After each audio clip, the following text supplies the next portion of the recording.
गैरकानूनी तरीके से पशुओं का कत्ल करते शकमंद इस व्यक्तियों के आवासों पर सरप्राइज कॉम्बिंग चेकिंग की कामगिरी करती Salabatpura police team. Police commissioner Shri Anupam Singh Gehlot साहब और संयुक्त पुलिस कमिश्नर HVR चौधरी साहब की सूचना और मार्गदर्शन के नीचे नायब police commissioner zone 2 Shri Bhagirath Gadhvi साहब और इंचार्ज मददनीश police commissioner C division Shri M Vichadija साहब के सीधे सुपरविजन के नीचे सलाबतपुरा पुलिस थाना सीमा इलाके में संभवित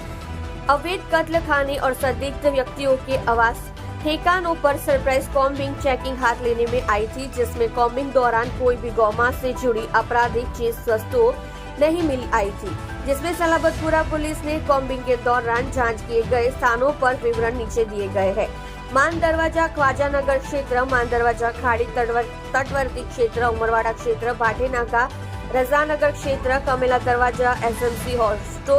स्टोलर हाउस अन्य संदिग्ध स्थानों की जांच करें। 6 पहले गेम मांस बिक्री में पकड़े गए आरोपी चेक 2।